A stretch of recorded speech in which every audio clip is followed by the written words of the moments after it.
Let's see what's on TV today.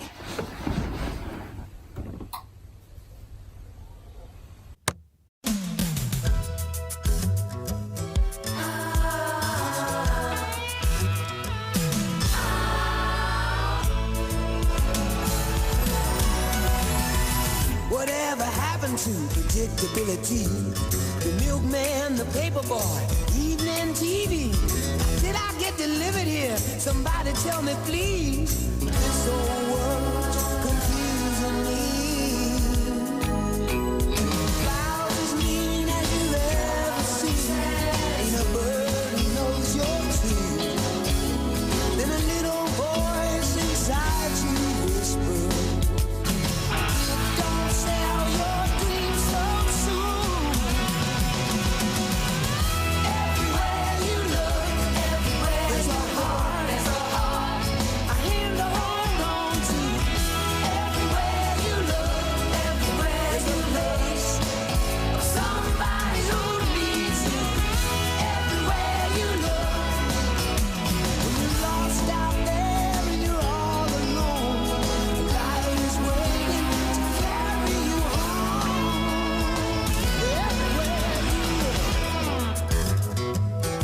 Everywhere you look,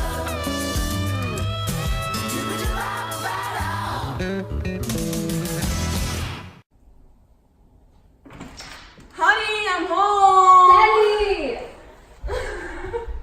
Good to see you, son. Welcome home, honey. Go make me some dumplings. Ugh, woman. I know, right, Dad? Aren't you glad you're passing down leadership of the household to me? Don't worry, I'll make you proud and I'll take care of you when you're an old man. I'll pass the civil service exam and bring respect and prestige to this clan. Well, I'm glad at least one of my children understands filial piety. I'll be glad to have someone take care of me when I'm old. Alright, well, I'm off to nightly tutoring. Bye!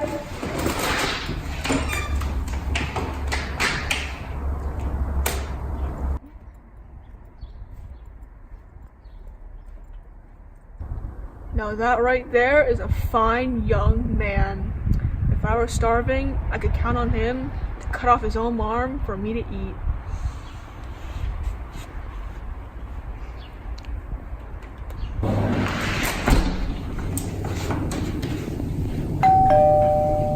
Oh, that's for me.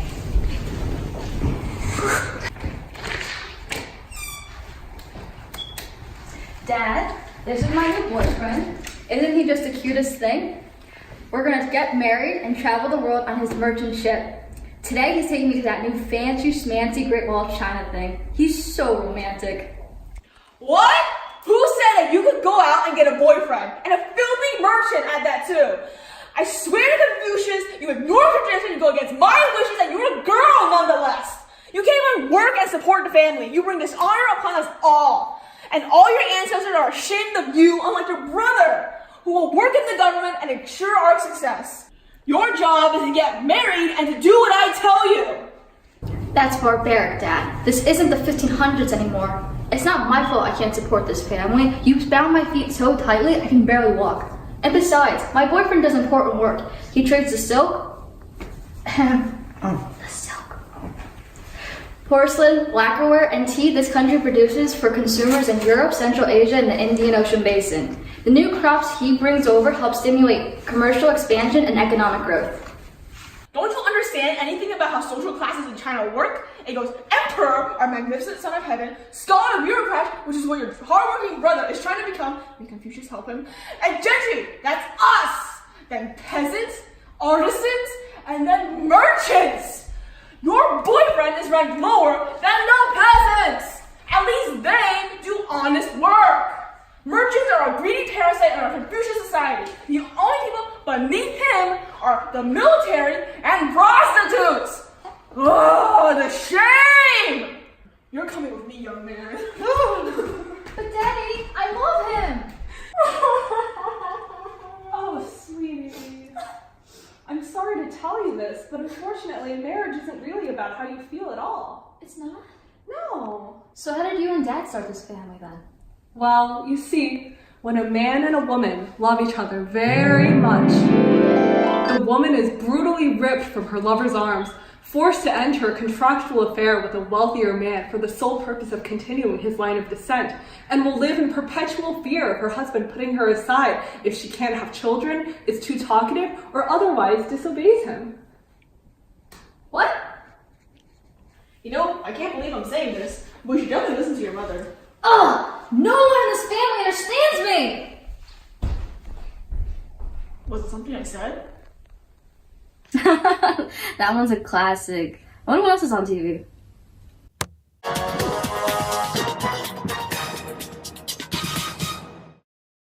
Thanks for tuning in to our show. Tonight, we'll be discussing the rise and fall of the Ming and Qing empires.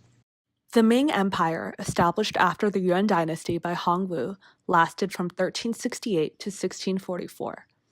Hongwu, the first Ming emperor, drove the Mongols out of China and founded an empire based on a strong centralized government. Yongli was another Ming emperor and ruled from 1402 to 1424. He is credited with moving the capital from Nanjing to Beijing and for building the Forbidden City there. While early Ming emperors fought off the Mongols with their armies, their effectiveness waned near the mid-15th century. Later Ming emperors sought to protect the realm by building the Great Wall along the northern border. This wall was up to 15 meters high and stretched for 2,500 kilometers. In addition to their focus on defense, Ming emperors also restored Chinese cultural traditions of Confucianism and the civil service exam, which had been previously removed by the Yuan dynasty. Yet, as the Ming dynasty continued into the 1550s and 1560s, its decline became evident. While coastal cities and trade routes suffered attacks from pirates, Ming high officials and emperors became increasingly divorced from public affairs, choosing instead to live an extravagant lifestyle of luxury and corruption. In the early 1600s, famines led to peasant revolts. Manchu forces to the north took advantage of the civil unrest to gain peasant support and invade China, bringing an end to the Ming dynasty in 1644 and establishing the Qing dynasty in its place. Although the Manchu invaders were originally pastoral nomads, they were able to unite into a centralized state with a strong military that had conquered Korea and Mongolia prior to conquering China. The Qing administration enforced strict laws that were meant to culturally and socially divide the Manchus and the native Chinese. Intermarriage was forbidden between Manchus and Chinese. The Chinese were forbidden from traveling to Manchuria and from learning the Manchurian language, and Chinese men were also forced to wear long braids called queues and shave their heads. Two of the Qing emperors stand out as the most notable, Kangxi and Qianlong. Kangxi ruled from 1661 to 1722, and as a Confucian scholar, believed in the Confucian tenet that rulers should look after the welfare of their subjects.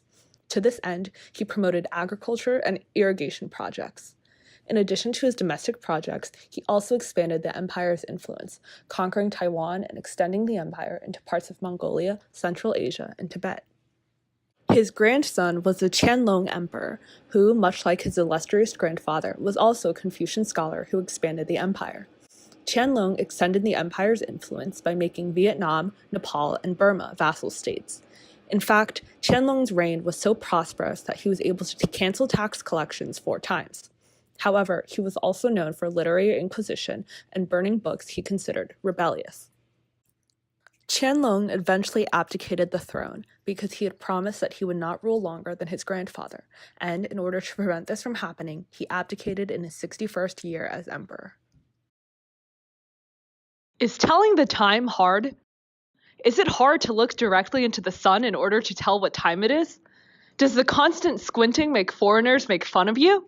Are you looking for a symbol of increasing engagement between Asian and European peoples? Do you ever wish those nifty new traders had a solution for this?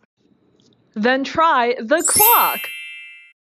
Hi, I'm Mateo Ricci with the world's greatest time-telling machine, the clock. No more staring at the sun, no more tired eyes, and no more mean foreigners making fun of your eyes. Wow, how does it work? It's a marvel of engineering. It uses cogs and springs and wheels to tick, and it tells you very accurately what time it is. All the better for getting to family events on time, getting to work on time, and getting to your civil service exam on time, rain or shine. If you're tired of not knowing the time and those old Confucian values, convert to Christianity today and get a clock for 3 easy monthly installments of giving up all your traditions and filial devotion. Wow, is it like a rock? No, it's a clock. Wow, is it like a sock? No, it's a clock. Wow, is it like a crock? No, it's a clock. Wow, is it like a crock? No, it's a clock. Wow, is it like a jock? That's not a jock. This is a jock, and this is a clock. Wow, is it like a smock? No, it's a clock. Wow, is it like a block? No, it's a clock. Wow, is it like a lock? No, it's a clock. Wow, is it like a lock? No, it's a clock.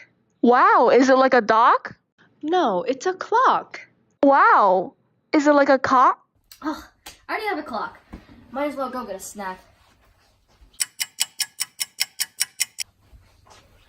Let's see what's on the news.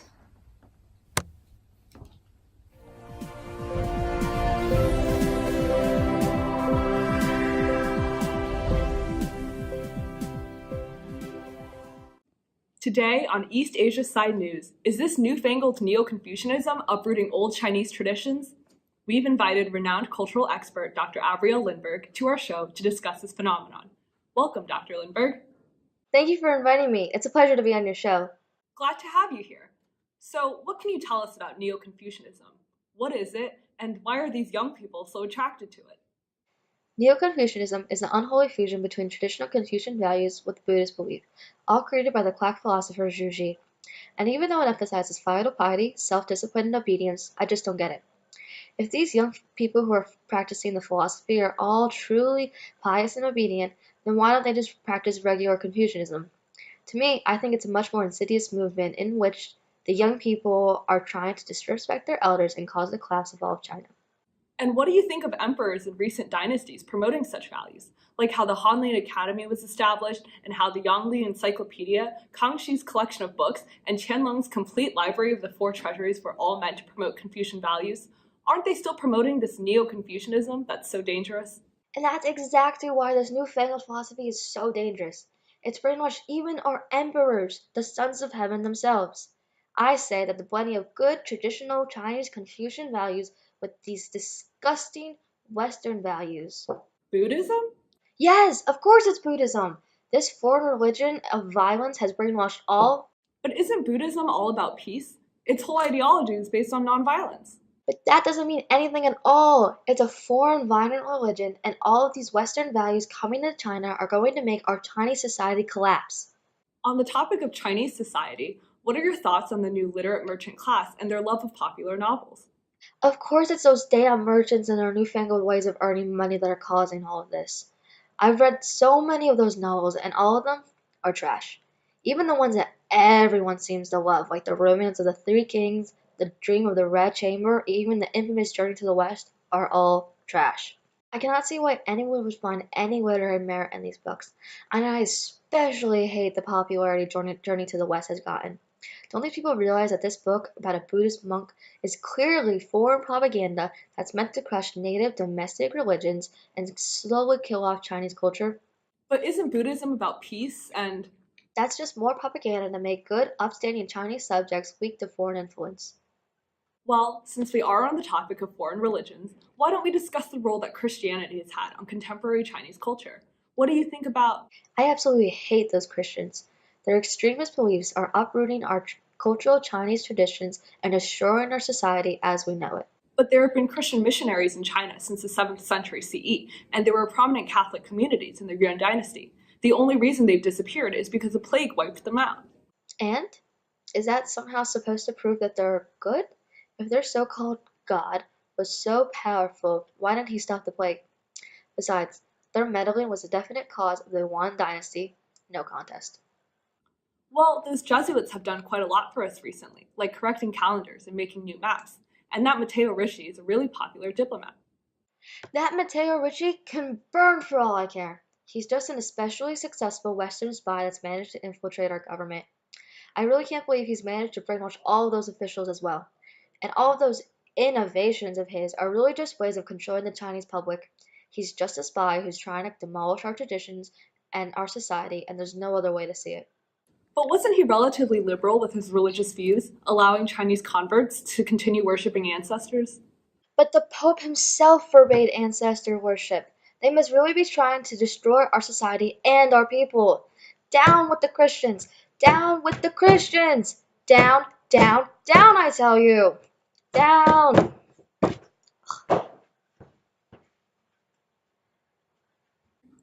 Well, thank you for your time, Dr. Lindberg. We really appreciate your insight. And now to a special feature with our correspondent Vivian Dinh, all the way in Japan. Thanks, Sophia. I'm here on the streets of beautiful Japan to hear what citizens have to say about the recent political and social changes that are happening right now. Previously, Japan was divided into warring feudal estates, but the Tokugawa shogunate, Tokugawa Ieyasu, has now established a military government called the Bafaku. Hi, I'm a daimyo, one of the territorial lords. And what are your thoughts on the Bafaku? I'm a big fan. As a daimyo, I have complete rule over my domain. Boo! Bafuku, more like Bafak. Clearly, not everyone has the same views. Well, the shogun does require us to stay every other year at the capital Edo, and he does also control my marriage, travel, and expenditures, but it's a small price to pay for stabilizing the realm and preventing civil war. Also, he restricts trade and foreign relations with those dirty Europeans to prevent them from threatening us. What's your take on contemporary popular culture? Well, as a merchant, I do tend to enjoy the Yukio, or floating world, where I get to escape some of the more strict codes of conduct generally pervasive in our culture. Also, I especially enjoy the new form of prose fiction and the two new forms of theater, kabuki and bunraku. And what's your opinion on the latest social and economic changes? Well, there is a definite emphasis on New Confucianism, and even the Tokugawa shoguns emphasize its importance. Plus, anyone with any education at all will know all about its values. But I also don't like how Confucianism, which is one of the most popular philosophies in Japan, is based mainly on Chinese philosophies. While I would enjoy more Japanese influence and contributions, those proponents of native learning who completely despise both Buddhism and Confucianism are just taking things way too far. I'm a merchant, so I'm actually at the bottom of the Confucian social hierarchy. It goes at the very top, the elites, like the daimyo and samurai, and then the peasants and artisans, and then people like me. Still, life's been pretty good. The lack of conflict has led to economic and agricultural growth, and the population has also grown, but we have certain methods that we use to stop that from getting out of hand and then raise our standard of living. Daddy, I'm hungry! Daddy knows you're hungry, but if you keep complaining, we'll have to kill you. Anyway, the elites are at the top, but that won't last. The value of rice is going down, and they're falling into debt. And I'll get wealthier and wealthier, and sooner or later, I'll be able to buy an elite rank. What do you think about Japanese-European relations and exchanges?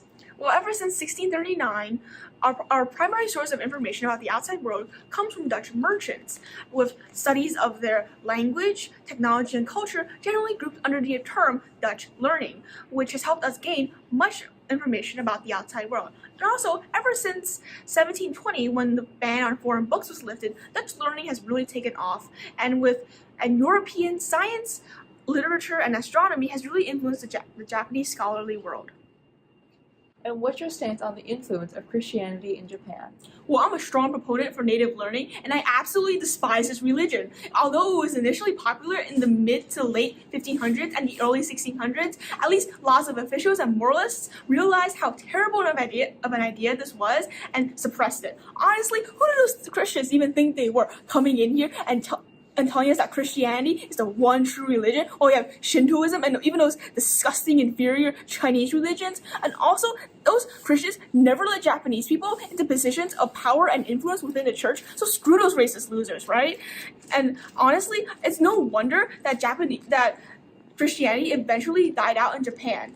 That and we also literally exterminated every last Christian living in Japan. But honestly, in my humble opinion, those Christians had it coming. And that's the thesis.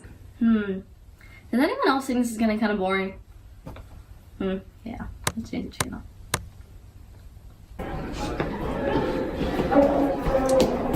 Oh, hey, little guy. Do you need help? No, I'm good. I'm good. You sure? Okay. Your face is disgusting.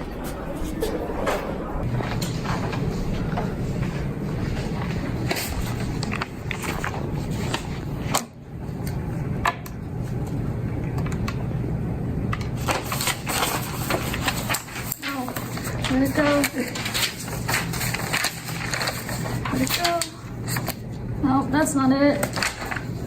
还复习，你看见你还复习，你在那边应该考4天，你还在那边做复习，你应该都知道了，你好像没有学到吗？你花了那么多钱，那么久在那边死复习，然后你还没有做完吗？啊，你好像你觉得你妈妈的这个钱花了那么多钱，花了那么多心意，好像一点都不管的你。你看一下你的爸爸，你的爸爸的爸爸，然后你爸爸的爸爸的爸爸，然后你爸爸的爸爸的爸爸的爸爸都考完，然后考出来，然后当上官，然后你的每一个哥哥、每一个弟弟，然后他们都考上了，然后就剩你啊！你知道你妈妈多心疼吗？花了那么多钱、那么多时间、那么多精力去给你去复习啊！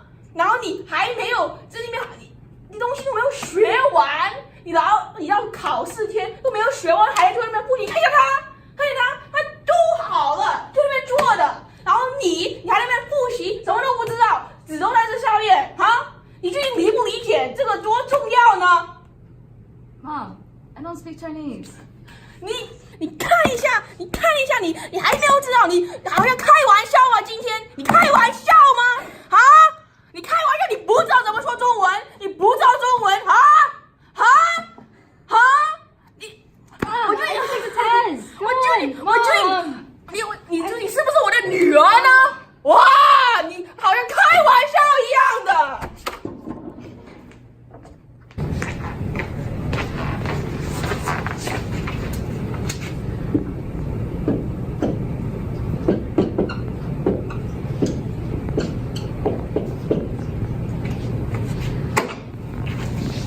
你好，老师。你好，老师。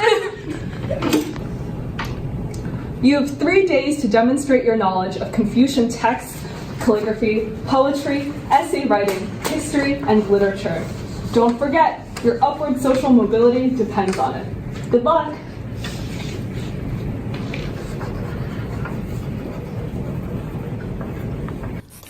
Who is your favorite Confucian disciple and why?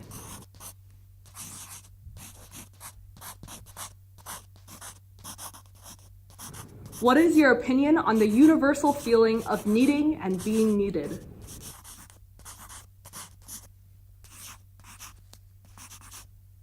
What thoughts do you have on the integration of knowledge and action?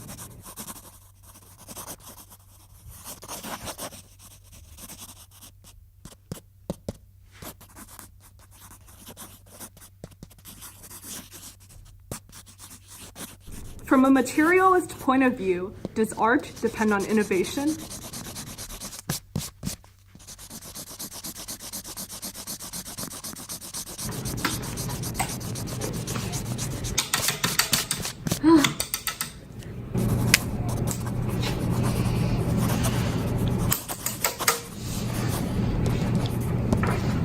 Two days and 23 hours have elapsed. You have 1 hour remaining to complete the exam.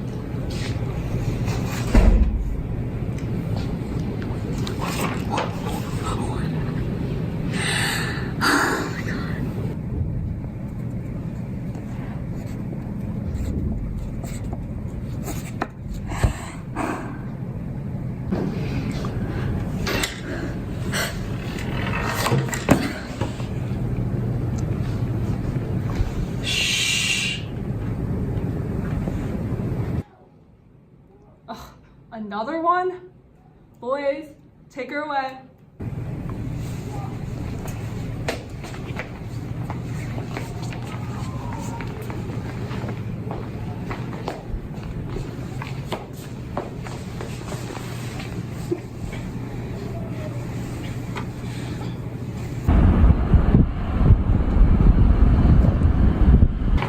Time's up. All done.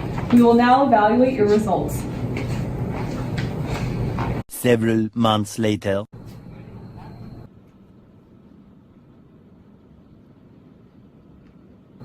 Yes, 100. I can make my family proud. Wait, 102. There was extra credit? What?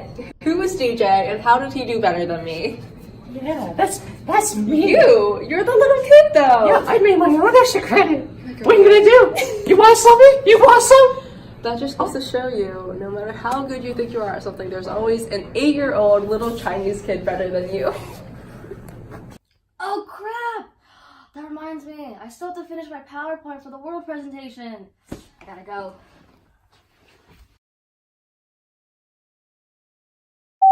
I hate to tell you this, but marriage isn't really about how you feel at all. It isn't? No. Am I supposed to say something? Yeah.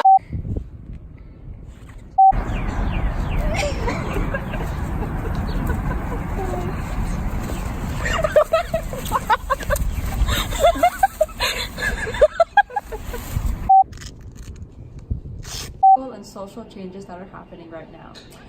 Previously. Don't forget, your upward social mobility depends on it. Good luck.